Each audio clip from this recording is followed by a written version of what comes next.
Right, so we're recording the meeting. Welcome, everybody. It is meant to be a very, very interactive meeting. So we're going to talk about a few things, um, but mainly it's give you a chance to ask questions about you know, what you need to know and what you need in the way of support during the year. If it's possible for you, if you could put the name of your club, I think almost everybody's done that. Which This is might's handy not come because up. we can track you down. I've put it in, but it hasn't come up. Yeah, so yeah, that's it. Right, so welcome again. I'm Brian Stewart. I'll be DG next year, and you guys, who are the more important people, will all be club presidents. Some, perhaps, for the second or third time. But as I've said to other people who are coming in for their second or third shot, the world of Rotary has moved on hugely. There are major challenges for us in Rotary Great Britain and Ireland, and there's a lot of stuff we need to do. Now we're going to start the session with a look at foundation stuff, but largely because that wasn't covered in the multi-district president-elect preparation. So Bill McSeveny, who's key person, or one of the key people for Foundation, is just going to chat us through a few things. You may know some or all of it, but if you could bear with us, and then of course you can ask questions of Bill afterwards. So Bill, would you like to fire ahead? Yeah, so as I said, I am the stewardship officer, but you can see from this slide, I'm very much at the bottom of the hierarchy when it comes to uh, the team. I'm the kind of apprentice and hairdresser who does the sweeping up after everybody's finished for the day. But we tend to be around as a team at district events. And Tony and Aileen were at the Elgin event recently, for example. And I know that there are members of the team going to Aberdeen on the 8th of June. I certainly guarantee that somebody will be fronting a stall at that point in time. Now, we can hopefully move this thing on now. That statement in the middle of the slide is as good a sort of definition, I think, of what Foundation is about. So why we included this today? Well, partly, as Brian says, it's because it wasn't dealt with previously. But what really the important part is that we keep Foundation at the forefront of presidents and incoming presidents' minds, even in front of the club collective mind, if you like, as a stimulus. If I go to my position as assistant governor for a second, one of the things I find very often is that clubs kind of often lack imagination, and this is a kind of stimulation in some senses to try to get the clubs to think in a bigger, wider way about what they can do and how they can do it. A simple example is from my own club. Recently, we told the district assembly that we had £4,000 left in a water account, which we separate out from our other accounts, and we're looking for a way to spend it. And we're asking our clubs to say, tell us how we could spend this. Can we help you in some project or other? Because we don't have a project that we can immediately think of, and it seems a strange situation in some ways. Equally, again, as a good example, we recently were given £16,000 from the Highland Games when it closed in Cooper. And the best way to use that money, arguably, is to look at district grants covering a number of years. But again, we're starting to use the money in other ways, and that's kind of a pity because we could have had so much more potentially from having a district grant. So, Rotary Foundation. It is one of the best charities in the world. It's ranked fourth, in fact, in the world. And some of these slides just simply give you an indication of just how much, how important the charity is.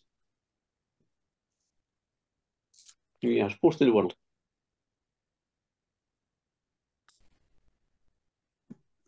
expenditure is huge, and you can see the various ways that this will come back up later on in terms of how the money is spent. And one of the reasons why it's such a good charity is because of these bottom parts here, that as you can see, what's that, $31 million is spent out of the total expenditure simply on administration. It's a very small fraction of that. In fact, part of the fund development goes in a slightly different direction as well. Generally, we look at a figure of 5% for the administration. So history, again, people will perhaps be fairly familiar with this. Started as an endowment in 1917, eventually renamed as the Rotary Foundation in 1928. It actually started, again, this is just facts and figures in some ways, with a grant of $26.50 from the Rotary Club of Kansas City. And from this extremely modest beginning, it's now grown enormously to a fund of over $1 billion, and it distributes around about $1 million a day in support of Rotary projects. Let's get an acronym out of the way, perhaps right to start with. To date, the Rotary Foundation, TRF, has spent $4 billion. And over the years, programmes and categories have changed depending on what the world situation is. 7 areas of focus. If you can quote these off, you've got them learned and you're off by heart on them. I certainly can't. I keep on forgetting one every time I try to go through them. But don't worry, you'll not be asked questions at the end to test you out.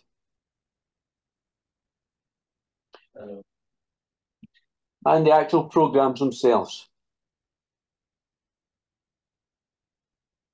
To end polio eradication is top of Rotary's philanthropic giving and a priority. It was launched in 1985, and in 1988, Rotary joined with partners to establish the Global Polio Eradication Initiative. At that time, there were over 350,000 cases in 125 countries. As of 2021, and with matching grants from the Bill and Melinda Gates Foundation, contributions to the fund stand at over $2 billion. Okay. So where does $2 billion take you? It is astonishing. 3 billion. I don't know the number of people here, maybe of my generation. I certainly can remember one girl in the street with a caliper on her leg because she suffered from polio. And recently, Cooper were addressed by a sufferer from polio. Fascinating talk he gave as well.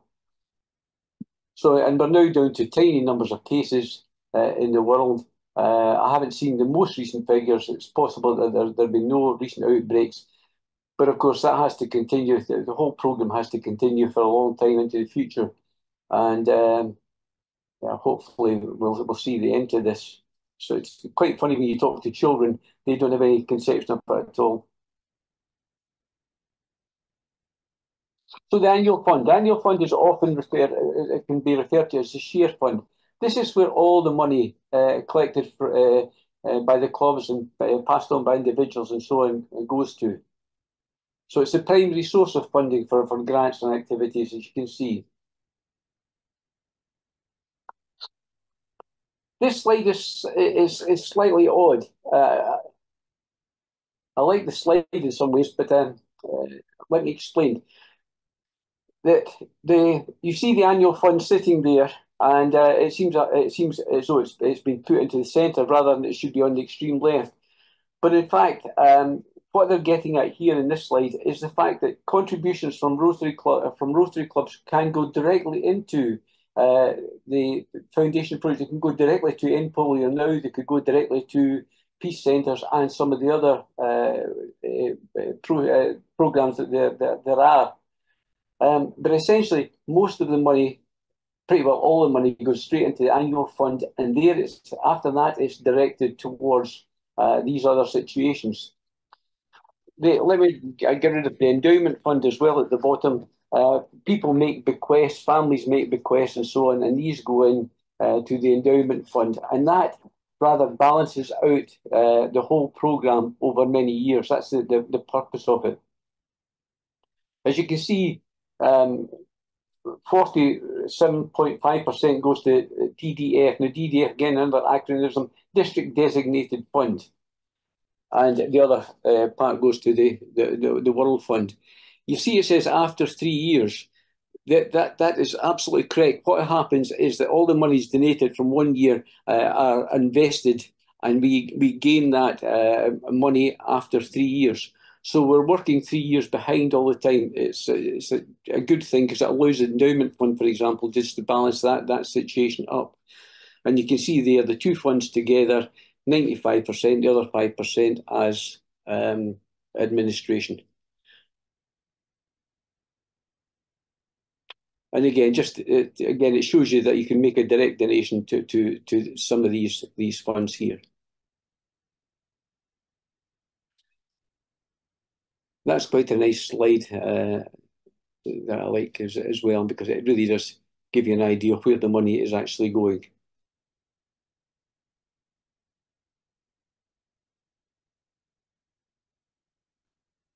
Illustration I should have mentioned perhaps before in terms of how this thing works.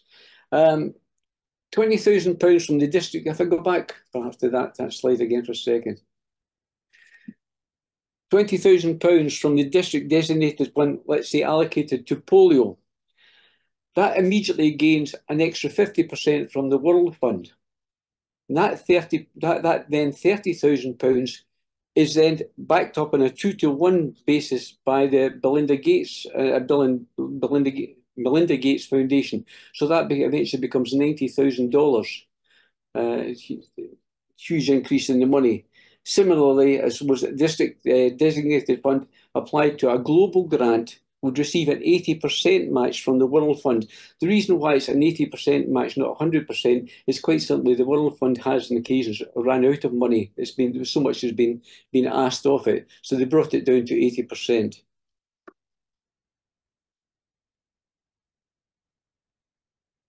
So grants.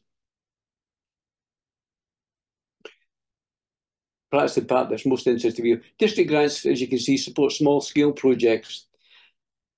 And these are relatively short term, normally around about a year, 2 years they operate. And you saw that in the previous slide there. It's 473 districts were awarded £26 million. District grants, the figure that we work to, it very much depends on the amount of money we have in. And I should have said that the grants will go down next year because the 3-year period is taking us into the pandemic period. And obviously clubs raised less money at that point in time. So we've got a reasonable amount of money this year. There's a meeting on Wednesday, I think it is. I can't make it because I'm at other things, to look at the grant applications and decide on preliminary situation, decide on which money can be allocated.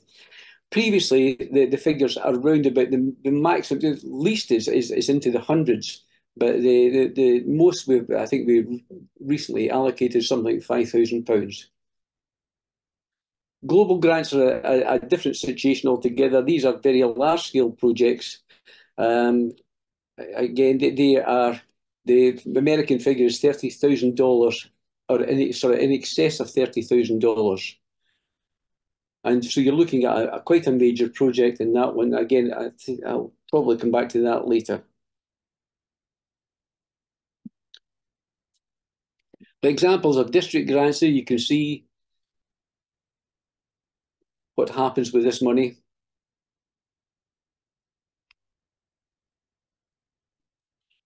The lovely thing that from my point of view, my job effectively is to make sure that everything is on track. People report to me and tell me how the project's going. I'll contact them and so on.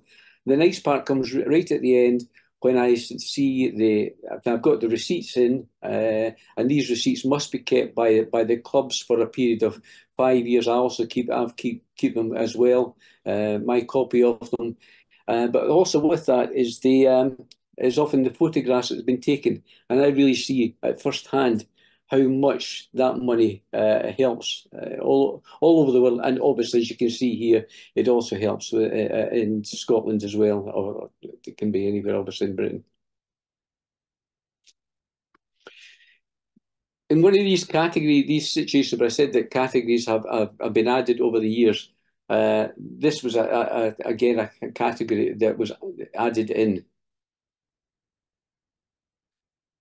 and as I said, it's nice to see all the stuff coming in at the end of the time. I have to say that the disaster grant for Brechin is driving me up the wall. Because normally I will get something that comes in that says, for example, if they've built a sand dam in Africa, it will say, oh, this amount of concrete, some wood for shuttering, and so on. The disaster grant for Brechin effectively took in every toaster, every air fryer, every iron, everything, and each one comes in as a separate receipt. I have got ridiculous numbers of receipts to try to work through to try and resolve that one. One of these areas again, it's a smaller fund, peace centres. I don't know if in your club you've ever been had a talk from one of the young people who've been involved with peace studies. They can often be very interesting talks as to how these people get on and where they are planning on going, or where they've started work.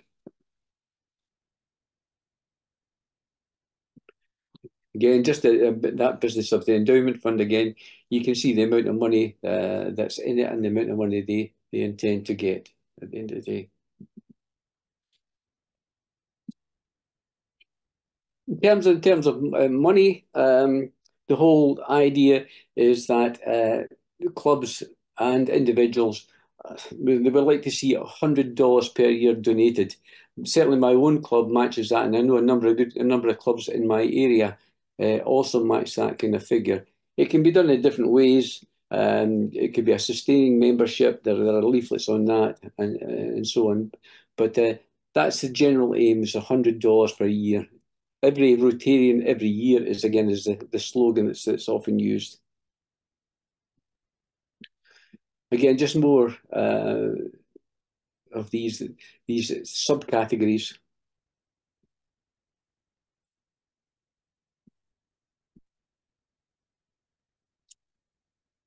And again, the last slides in this are all to do with how people can contribute and so on. They're not my slides, I have to say. That it's part of the problem. The sustaining membership, when there are, again, all of this stuff can be accessed easily through the district website and through My Rotary.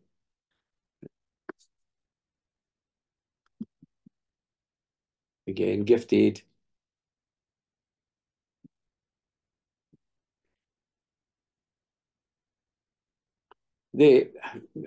I don't particularly like this situation.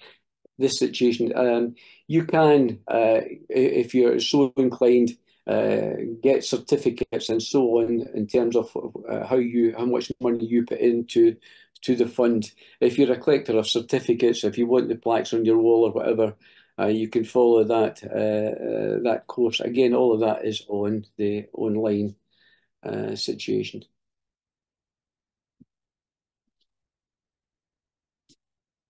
Again, it's just more of the same. And really that kind of brings us to the end of that part for the moment. And again, just back to that original slide. So if I can stop sharing my screen now, hopefully, or quit that.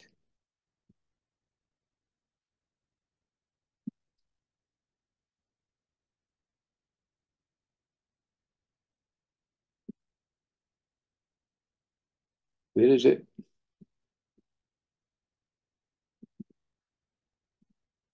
I don't know. Stop sharing. Oh, so I'm looking for it somewhere. It's somewhere. Ah, there we are. Good. That's better. That's better. So very quickly, the processes involved, and I need to read all of this. In order to get a grant, clubs must attend the grants management seminar. There were 3 of these this year. There was officially supposed to be only 2, but we actually put in a third one because some clubs had missed out. So somebody from a club must attend the grant management seminar. An outline application has to be in by today, effectively. These are going to be looked at, as I say, I think on Wednesday by the team. And there's a dialogue start. Sometimes people get things slightly wrong, for example, in the way that they submit their application and so on. So we create a dialogue and try to adjust things. We then have to obviously look at the allocation of the monies involved. Once that outline application has been submitted and we're happy with it, we then put that forward to the district and they agree, hopefully, and transfer the funds across to us. So outline applications, 1st of June, District Grants Management Committee evaluates the process, effectively saying here by July, grant paid into a district bank account within 10 days of approval of that. And then we start to get the final applications from the clubs in terms of their full application. And hopefully then the grants are paid out from October onwards. District submits the reports, all funds are allocated, and the club submits a final report to us after 2 years as a maximum. Global grants, again, just a similar sort of system. We can apply through the website for these grants, and again, it follows a fairly similar type of process. In essence, we establish what the global grant is all about and look into it from there. And I think that will possibly do me for the moment. Brian, people may want to ask any questions. Could I just add in a couple of things? First of all, people sometimes say, why is it so complicated to apply for district foundation grants and global grants? I think the answer lies in the scale of the monetary, the amounts involved, all the money, and the need for that good governance. The Rotary Foundation has that huge reputation as a charity. We need to preserve it. That's why it's a bit complicated. Second thing is that in terms of confusing naming, within 1010, we have local district grants for public image, membership and environment. And quite often we refer to them as district grants. So it would be easier if we called them something else, but we didn't. So make sure you don't get confused between these local small amounts, about £300 maximum from the district fund, compared with the bigger amounts you can have from Rotary district grants. Potential confusion there, which I've probably just doubled, but there you go. Has anybody any question for Bill? I'll give you 4 seconds to write. Gordon. Yeah, just to clarify, on the grants training, I just understood you to do the previously it was just the training for the global grants. Is it now district been added into that? Oh, yes, I can only go back a couple of years, but it's all, as far as I was concerned, it was always the case, Gordon. Well, that's not what's been said before. But it certainly is the case for district grants as well. Okay, righty-ho. Okay. Yep, Steve? Steve? Where on the website do we find the application form for the public image district grant? Is that the local district grants? Yeah. Yeah. I will find out where it is. Let people know. Yeah. Thank you. Jackie. Thanks. You mentioned that the local district grants of up to 300 were for public image, environment, and I didn't catch the third one. Membership. Membership and public image are really the same thing. And the same thing. Okay, thank you. And sorry, can I ask another question? Can you just confirm that global grants you can apply throughout the year, but district only once a year? Is that right? Yes. Okay. Thank you very much.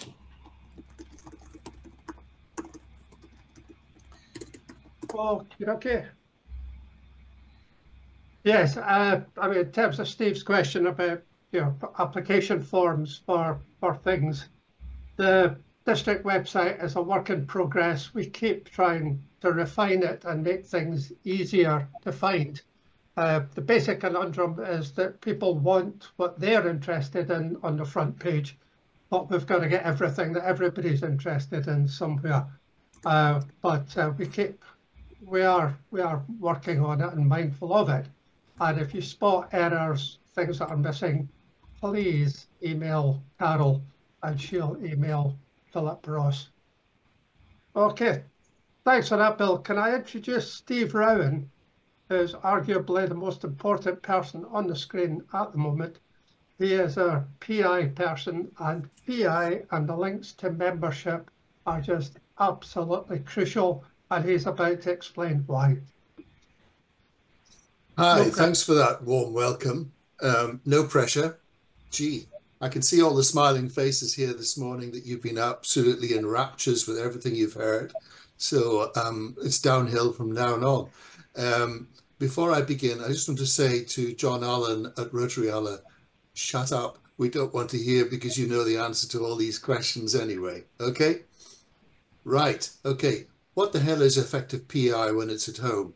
So you tell me, what do you think effective public image is when it comes to getting the Rotary connection to your communities? Answers on a postcard, anyone apart from John Allen? That's Brian Stewart, of course. Come on, come on. Give me a clue. What works for you with your club getting engaged with your communities? How do you do it best? Facebook. Right, Facebook. Yeah, anything else you guys using? We have a good relationship with local media. Yes.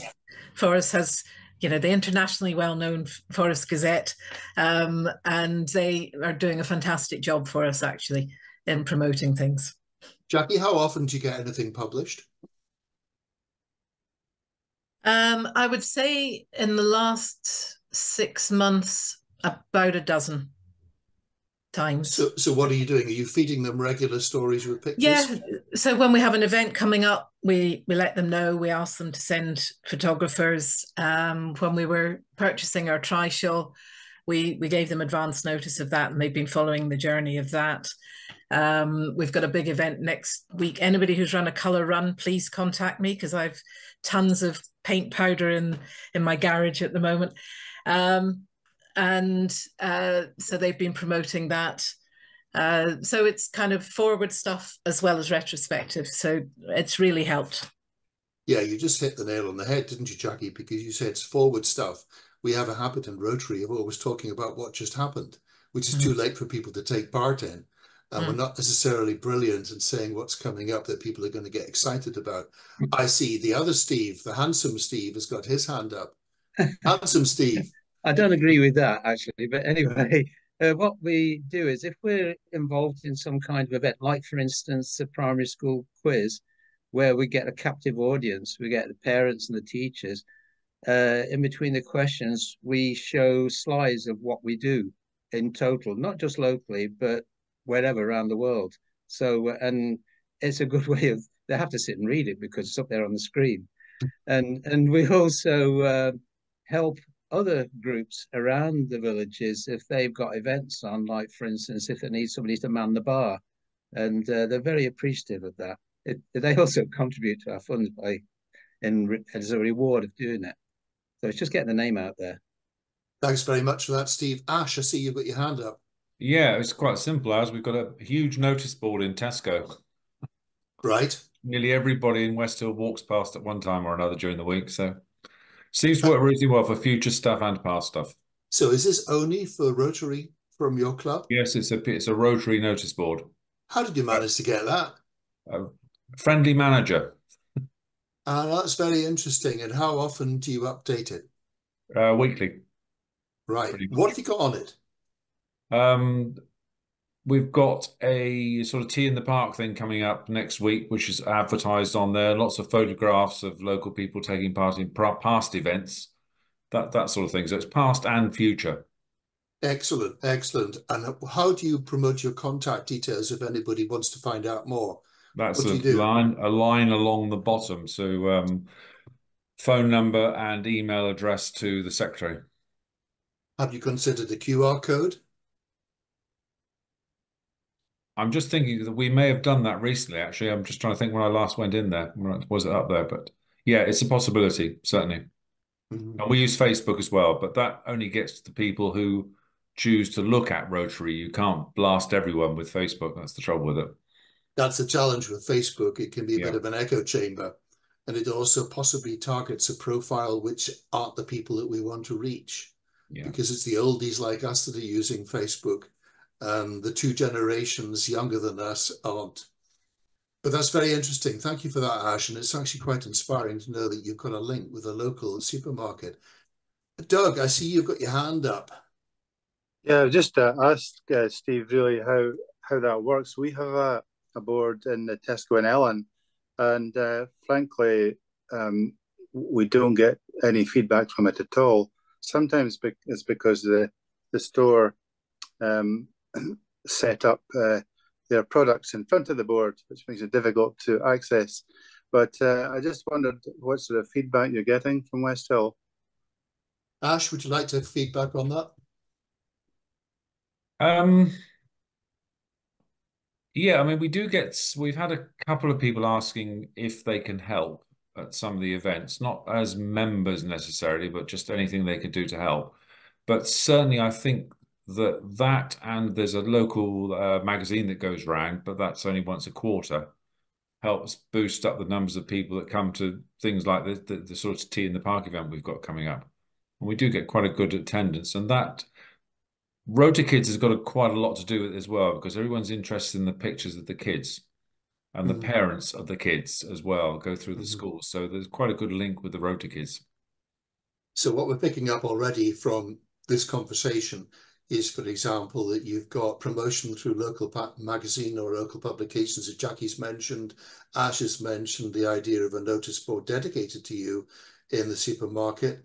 Doug's also asked some questions about that, and Steve's given us some feedback as well.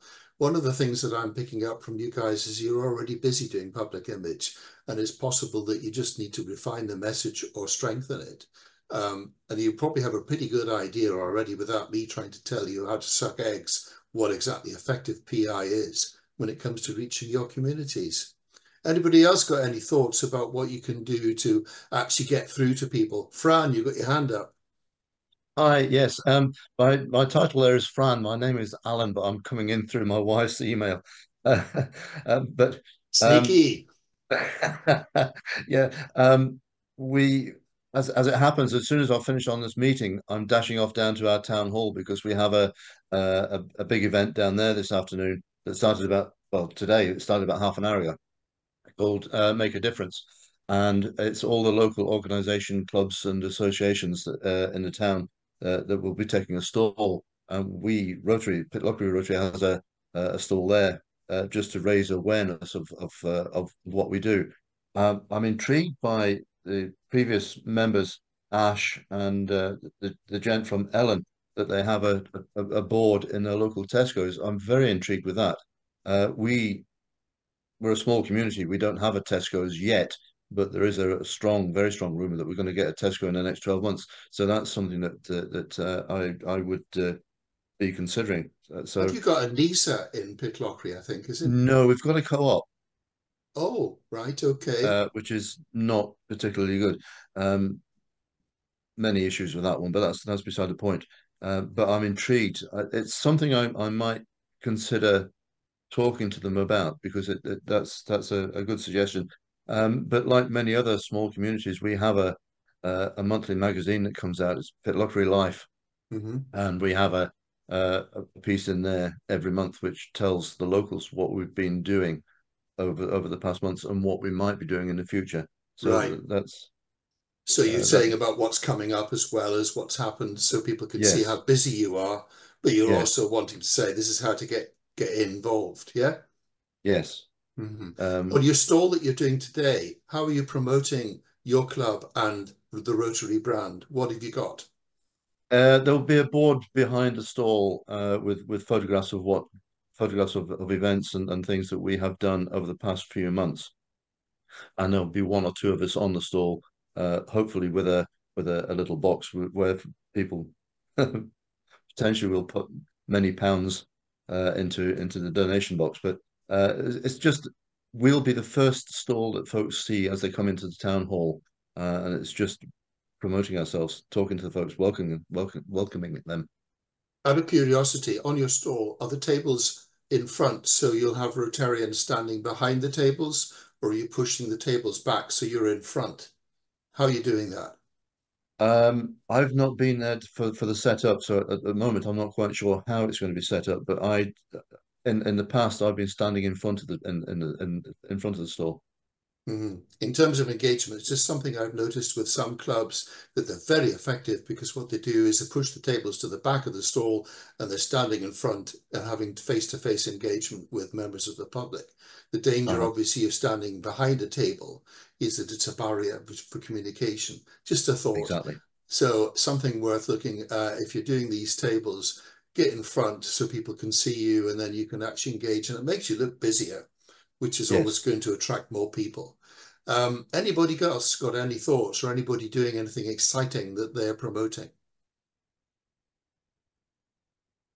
Did I see engagement from you, Beverly? Were you thinking about something there, or you just listening? You're muted. You're muted, Beverly. You're still muted. No, Hi. you're not. No, Hi. I wasn't putting my hand up. I was moving my pen to take. Right. I thought you were waving in agitation there for a minute. Sorry. Which is always a good sign. Always a good sign. Jackie's got a hand up. We have Forest Week next week, which bizarrely is about 10 days of activities organised by another group. But as well as doing our colour run, which will raise our profile with a lot of younger people, we have a stall at the town market that's being held next week. Yeah. So I picked up that point about making sure we're in front of the table, not behind it. And we'll also be showcasing our Trishaw there.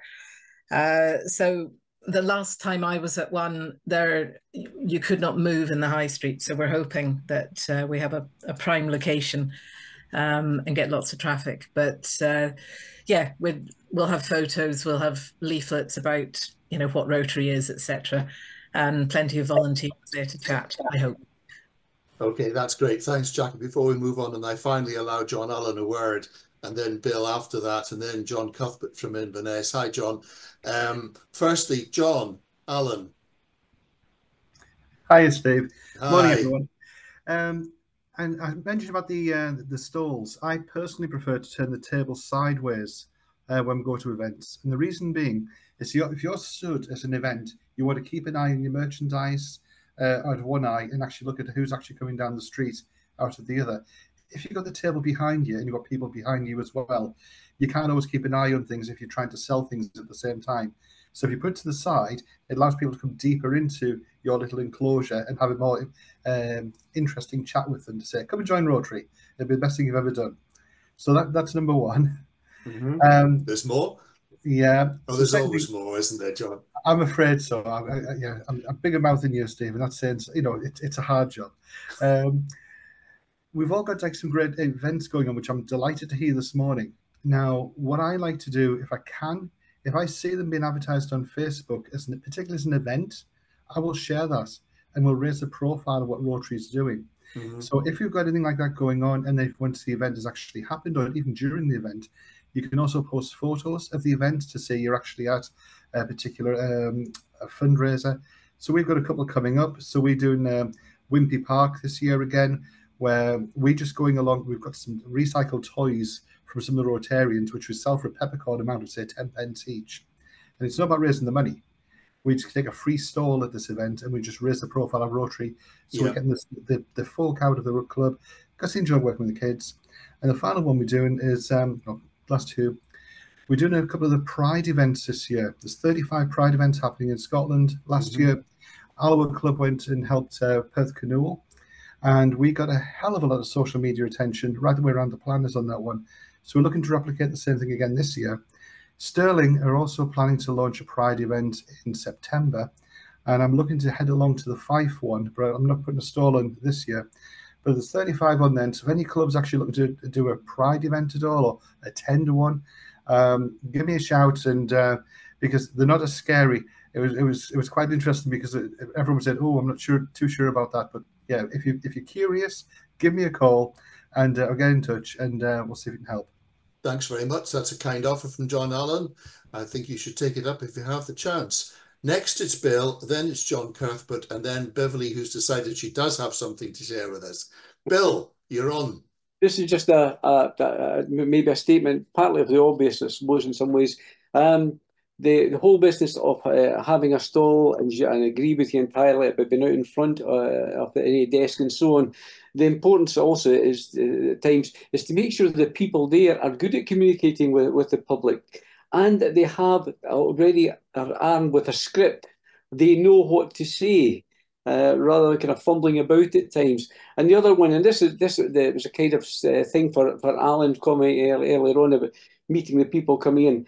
It's also important to meet the stallholders, because they're predisposed to volunteering.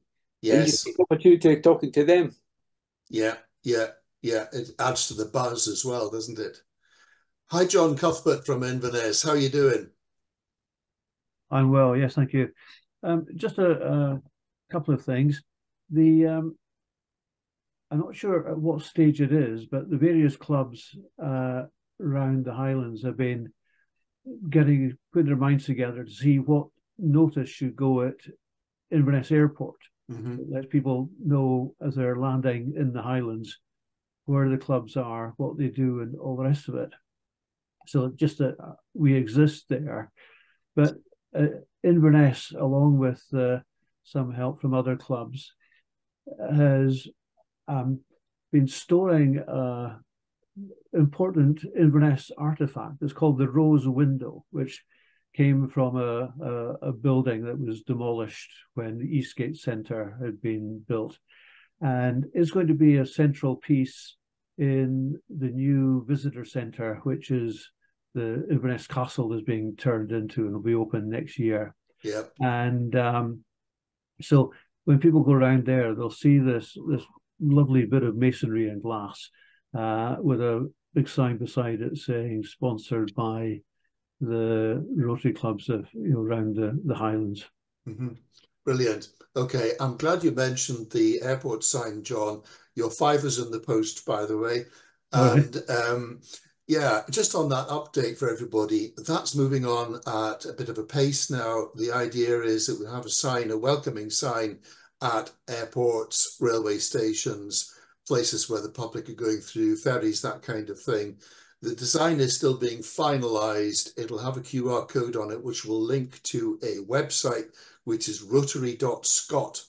And this is going to be a joint project, I think, with the Scotland District South, who are keen on the idea. And the idea is that anybody who uses this link on the QR code, or it'll also be shown on the sign itself, will go to something where they can find out about the local clubs. It'll have a map that people can use to find out which clubs they're moving on to. Watch this space. I know that one's been dragging on a bit, but it got involved in a bit of, shall we say, internal dancing. And I think that we've just about got the dance steps right. So once that's all organised, the Ceilidh will be forthcoming. Over to you, Beverly. Sorry, after that, this is a bit basic, but from the PI angle and increasing membership, can I just make the obvious comment that we should be all more positive about Rotary when we're speaking out at dinners, lunches, with our friends and family? If we're only always positive, you get more people to join because they think, "Oh, are you having fun and loving it?" And I hear too many negative remarks And it just goes to the point, stand in front of a table, welcome people, and basically smile. Basic. Yeah, yeah.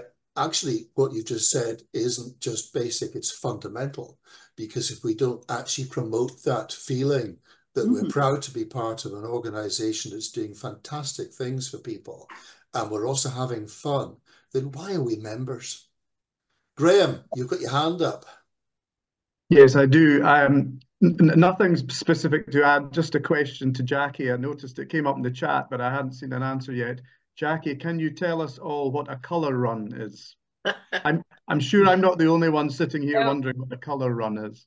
Well, I've only ever seen one online, but we took this decision to basically, we have a short route in our big park in the town where people come along, hopefully wear white, and they have paint powder thrown at them. So if any of you are familiar with the Holi festival in India, where everybody gets covered in multicolored paint. So that's what we've organized as part of the community event next week. And I've been managing the Eventbrite, and amazingly, we've got 240 people willing to run past us and have paint thrown at them. And I'm encouraging Rotarians, young and older, to come along and throw, in the rare occasion when you won't get arrested for throwing anything. It should be great fun. We will have plenty of photos. I think it'll be chaos as well, however. It'll be good chaos. So you're promoting Rotary, you're giving people fun, you're giving people a laugh, and are you also raising funds for anything? It is unlikely that we will make a profit out of it.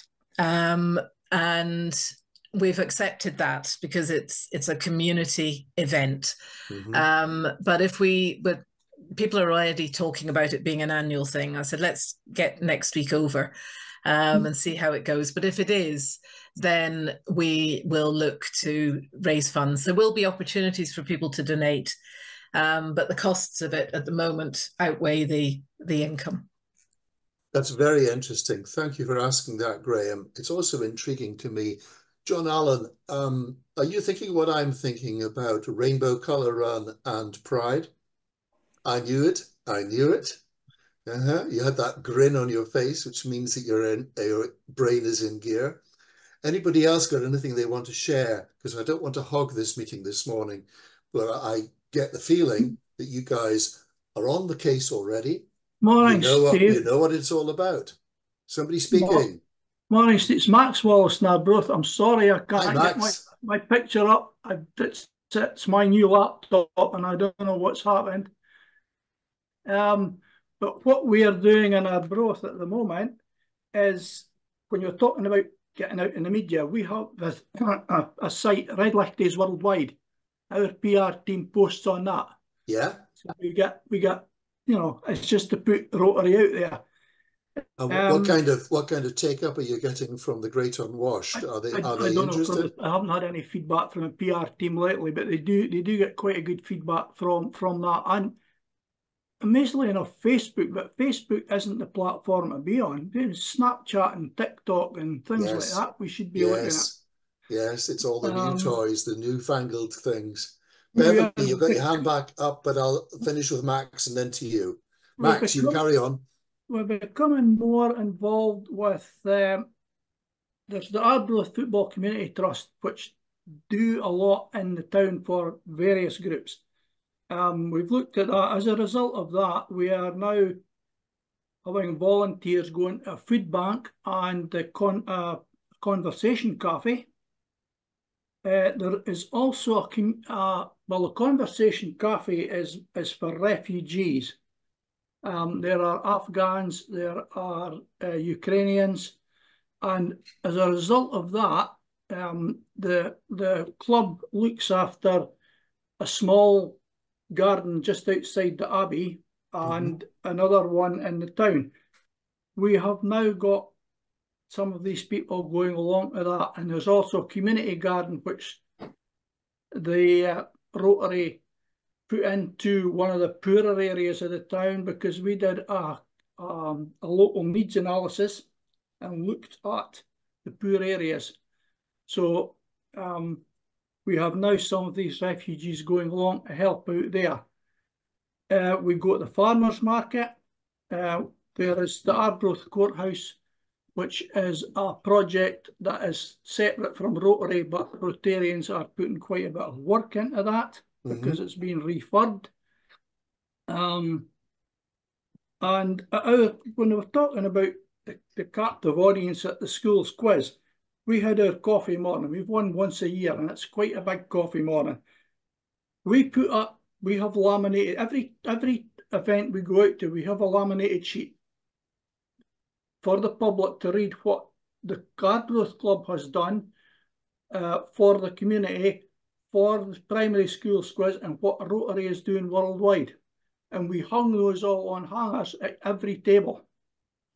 So hopefully that was getting the message out there as well.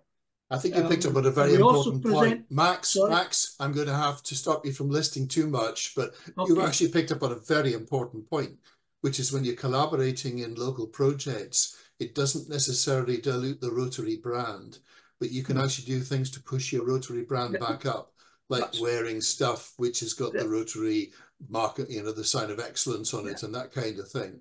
That's what we're I'm trying conscious to do. of time. I'm conscious of time. So can I pass over back to Beverly, please?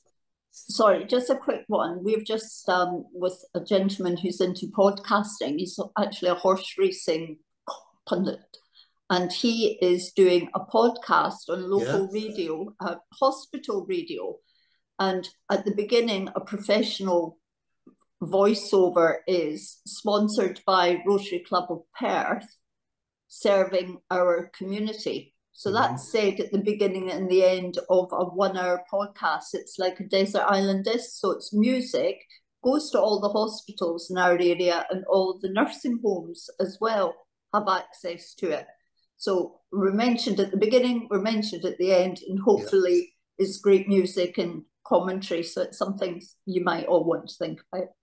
So you've got brand awareness coming there. What you may need to do to strengthen that is to have a follow through in some way, like find out more by phoning this number or whatever, just so people actually have somewhere to reach to after they become aware that you are Rotary. So that's brilliant. I'm very conscious and I don't want to hog the meeting before I get cut off by Brian. So does anybody have any other summary points they want to tell me about what you guys think is great public image and what's working with you and your communities? You had some really good ideas this morning. Some of them sound absolutely nuts, which is great. Yeah? Are you all happy? You know how to contact me because you've got my mobile number up on the screen. Contact me anytime. If it's 2 in the morning, you'll get a very quick answer, but you will get an answer. John, you've got your hand back up again. I have, sorry.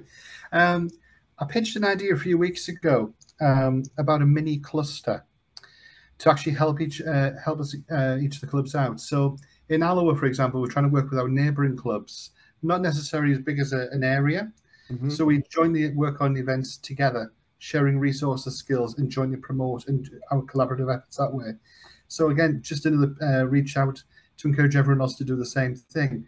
We're all about sharing and caring, so let's actually help each other's every other club out as well.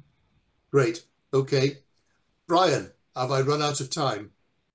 I think you have, but that was absolutely excellent. Always good value, Steve. Thank you very much indeed. Okay, wishing everyone great success in the year ahead. I hope to hear from you all. Thanks again, Steve.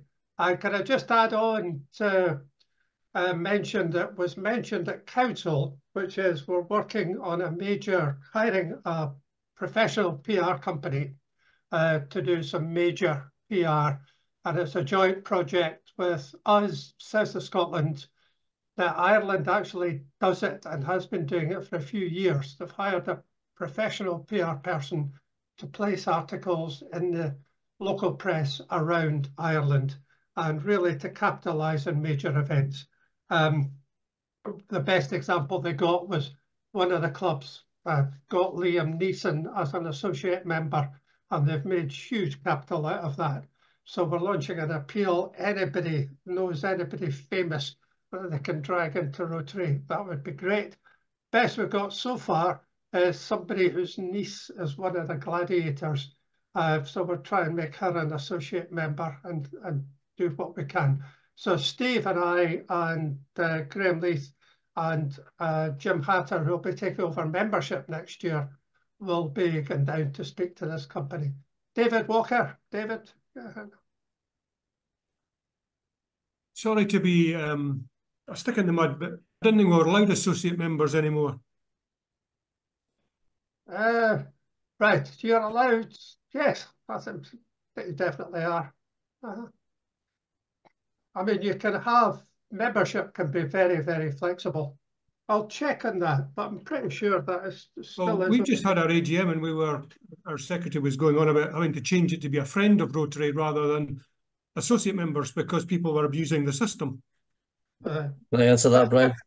Yeah. Different to Right. being allowed. Graham, yes.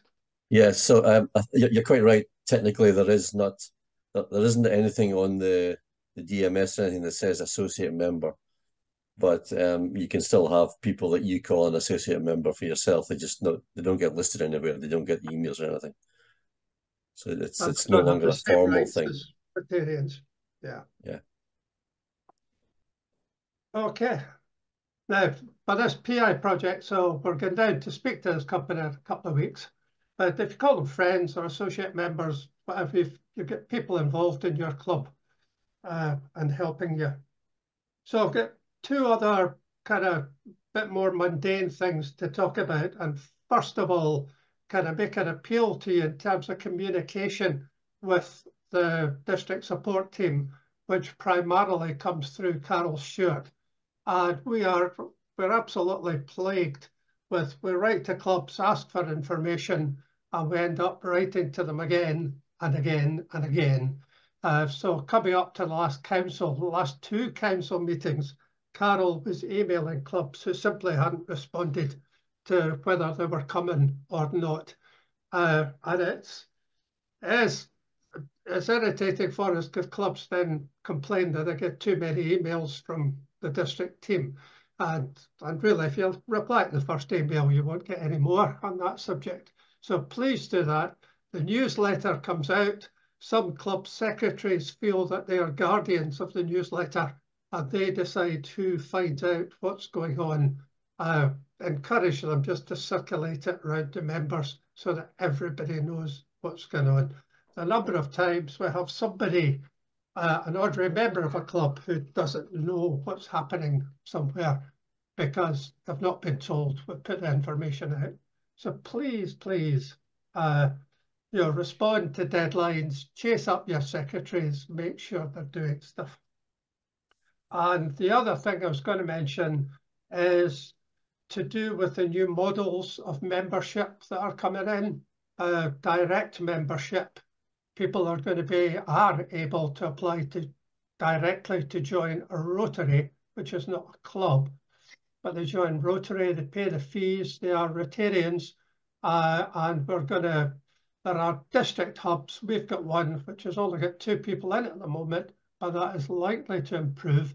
As I say, if this PI project does what we're hoping it does, and if the signs at the airports and train stations do what we hope they do, plus all your efforts, then we hope that that will grow. There's 2 views on direct membership. One, people will stay in district hubs and will help their local clubs with projects. And the other one is they will move out into their local clubs. And the other one is corporate membership. And this is all under the North Star project. And there's information on the district website, which I'm sure is easy to find. Beverly. Just for clarification, is direct membership the same as what I've heard of e-clubs online? Well, an e-club principle. Yeah. Direct members talk to each other through, there is an online forum for them to discuss projects and everything else. So an e-club where people join an actual club is a bit different to direct membership, but there's similarities. I mean, if you're in an e-club linking with people across a wide area, then talk about projects and you can deal with your local clubs, projects that are there. At the moment, if somebody joins a club, they're then locked into the projects that that club does and really nothing else. This direct member is potentially a lot more flexible. But as John Allen said, if people work together across clubs, then it could be a lot more fluid. The potential is huge. We'll see what happens. And as I say, corporate membership is potentially big as well. Information's on the website. You'll easily find it. Now, next bit of the agenda is question time of people, and it's a combination of questions you need, questions you want answered, and things you need in the way of support. Looking round the screen, I think just about everybody here, almost everybody has got an assistant governor. We've got a few areas without assistant governors, and we're looking at how we support those areas. I've tried to have meetings with the presidents of those clubs, but attendance has been very, very poor. But I might try again with you guys in a couple of months just to see what we can do. But the membership team are looking at what they can do. Any questions, any needs? While you're thinking about that, David McGee, who's on screen, is our training officer. We're already looking at sessions to support people with Zoom, not just the basics, remembering where buttons are, but organising Zoom meetings and how to do stuff. And we're also looking at a Rotary showcase. At the moment, clubs share what they're doing through their AG. If it was on Rotary Showcase, that would make it a lot more flexible and useful. So people have got experience of putting projects there. Others have experience of finding it very difficult to put projects there. So we're going to run a session to support that. And if there's other sessions you think you need support with, let us know.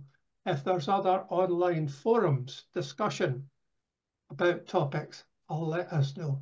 It's all about sharing, getting the information across. Mainly read the newsletter. So, any questions, any thoughts, anything to add? Alan, yeah. Hi, good morning. Talking about corporate membership, am I right in thinking that corporate membership fee is only £25? No, the corporate member, the lead corporate member pays the full fee. Yeah, they are the member. Right, so the lead member of a corporate membership is a full member of Rotary. Yeah. Thank you. Thanks very much. More details in the North Star toolkit on the website, but that is there. They are a full member. Yeah. Okay, thank you. Pretty positive. Right. Okay. Right. Well, thank you for your time this morning. I'll let you go and enjoy the sunshine. I've got 2 grandchildren to go and look after for the rest of the day tomorrow. So this is the best bit of my day, just gone. Thank you for your time. Thanks for coming. For those of your local presidents that you know who didn't make it, tell them about it. And as I say, read the newsletters, respond to us, and let's share and work together. And the district team will give you as much help as we can. Okay. So thanks again for coming, and good luck in the forthcoming year. Right. All the best to you. Thank you very much. Thank you. Bye. Thank you. Bye. Bye.